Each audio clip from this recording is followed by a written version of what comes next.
3 pregnant women visited a hospital to check the gender of their babies. While chatting in the waiting room, one lady said she's sure hers is a boy because she was on the bottom during sex. The second one went ahead to say that hers will be a girl because she was on top. The third one, a blonde, remarked, "Can't wait to see my puppies." Boy, oh boy. When the expensive printer photocopier in an office began to print black lines on every page, the office manager called a local repair shop, where a friendly man informed him that the unit probably needed only to be cleaned. Because the store charged $100 for such cleaning, he said, the manager might try reading the manual and doing the job himself. Pleasantly surprised by his candor, the office manager asked, "Does your boss know that you discourage business?" "Actually, it's my boss's idea," the employee replied. "We usually make more money on repairs if we let people try to fix things themselves first." A little boy is lying in bed, busting to go to the toilet. So he gets out of bed, runs downstairs into the living room, and finds his mother chatting to a bunch of her friends. "Mum," the boy yells at the top of his voice, "I gotta piss, I gotta piss." Well, needless to say, the mother is mortified at her son's language in front of her guests and scolds the young boy. "Quentin, we do not shout that word in this house. Next time, just whisper, okay?" The little boy nods sheepishly. His mum takes him to the bathroom and tucks him back into bed. The next night, little Quentin is busting to go to the toilet again. So he gets out of bed, runs downstairs into the living room, and there is his mother, having a glass of wine with her friends. "Mum, I gotta whisper, I gotta whisper." Mum excuses herself and takes Quentin to the bathroom, smiling at her son's innocent mistake, but relieved that he was at least more discreet than last time. She takes Quentin back upstairs and tucks him into bed. "Well done, sweetie," she says, kissing him goodnight. "That was much more polite." A few nights go by, and lo and behold, the little boy is busting to go to the toilet again. So he gets out of bed, runs downstairs into the living room, and there is his dad watching TV. "Dad," Quentin says softly, "I gotta whisper, I gotta whisper." "Oh, is that so, little buddy?" says Dad, his eyes fixed on the television. "Come on over here and whisper in Daddy's ear." There was an artist who worked from a studio in his home. He specialized in nudes and had been working on what he thought would be a masterpiece for several months now. As usual, his model reported, and after exchanging the usual greetings and small talk, she began to undress for the day's work. He told her not to bother because he felt pretty bad with a cold he had been fighting. He told her that he would pay her for the day, but that she could just go home. He only wanted some hot tea and then bed. The model said, "Oh, please, let me fix it for you. It's the least I can do." He agreed and told her to fix herself a cup, too. They were sitting in the living room just exchanging small talk and enjoying their tea when he heard the front door open and close, then some familiar footsteps. "Oh my God," he whispered loudly. "It's my wife.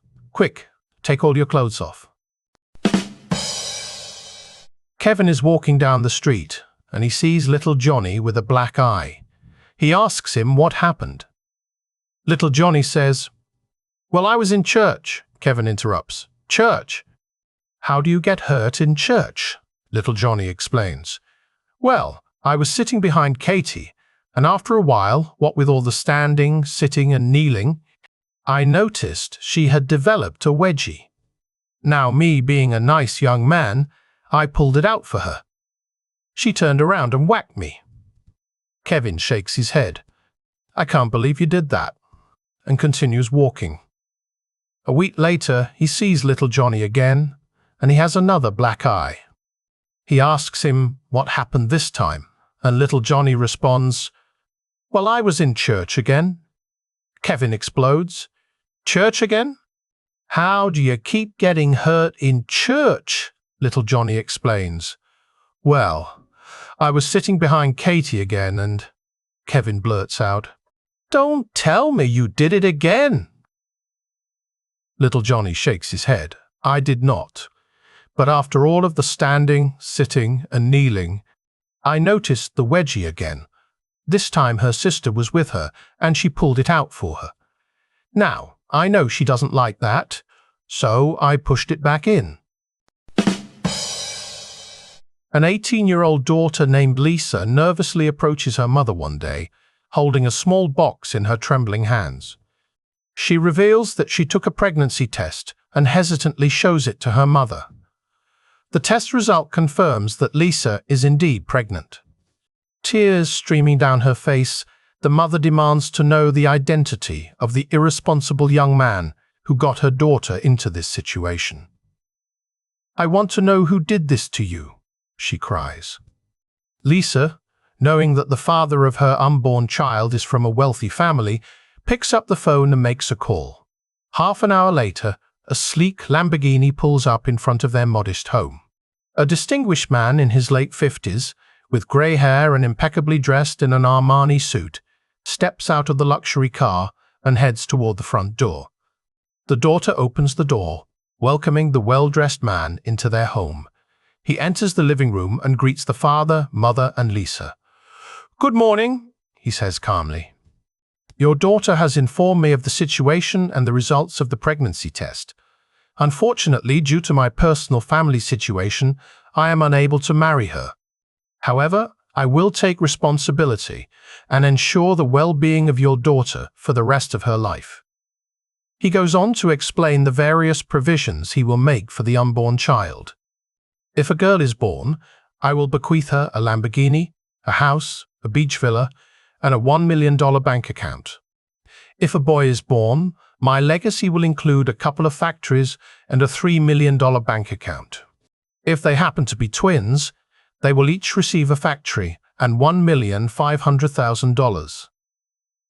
The family listens intently as the man outlines his generous offer. However, he adds one final point. In the unfortunate event of a miscarriage, at this moment, the father, who had been silent throughout the entire exchange, places a firm hand on the man's shoulder and looks him directly in the eyes. With unwavering determination, he says, "You're going to try again." A lady of the night is standing outside a hotel when she sees an elderly man hobble by. She hasn't had a customer for a while, so she whistles at him and calls out, "Hey, would you like to have some fun with me?" The old man replies, "But I won't be able to." "Simon," she interjects, "just give it a try." The old man shrugs, and the two go inside. When they get to the room, the old man proceeds to go at it like a stallion for over an hour. When he's done, the exhausted lady exclaims, "I thought you said you wouldn't be able to." The old man replies, "Why buy you?"